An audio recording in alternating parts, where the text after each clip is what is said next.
Участок дороги по улице Белова, располагающийся в промежутке между автостоянкой СИБГУ и пешеходным переходом, ведущим к 10-й школе, долгое время оставался больной темой как для жителей микрорайона обогатителей, так и для родителей, провожающих своих детей в школу. Данный участок не оборудован пешеходным тротуаром, потому учащимся, проживающим в городской зоне, приходилось прокладывать свой путь вдоль обочины проезжей части, что представляло серьезную опасность для жизни любого пешехода.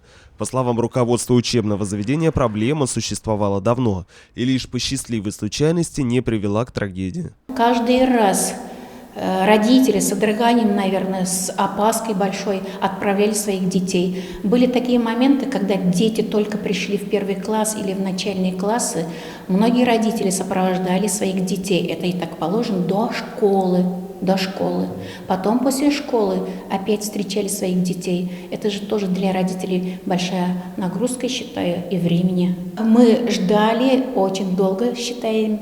Почему? Потому что на протяжении нескольких лет стояла вот эта проблема. А сегодня мы очень радуемся. Почему? Потому что наконец-то появилась такая полоса для пешеходов. И тем более, если там ставят заборы, очень, я считаю, правильное решение. Сегодня для удобства пешеходов на данном участке организовано строительство тротуара.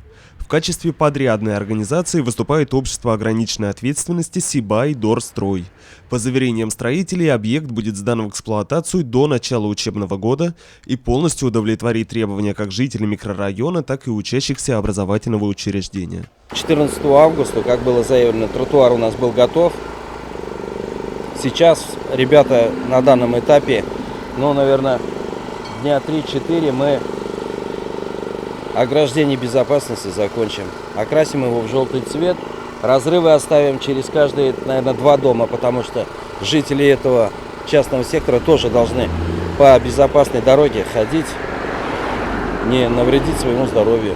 Всего в рамках организации беспрепятственного передвижения пешеходов было уложено 960 квадратных метров асфальтового покрытия, что равняется 100 тоннам асфальтобетонной смеси.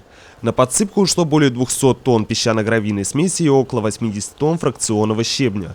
На данной стадии, как уже отмечалось ранее, вдоль всего тротуара монтируется каркас металлического ограждения. Данная мера будет способствовать безопасности пешеходов, однако, как отмечают строители, не способна полностью ликвидировать опасность со стороны движущегося транспорта.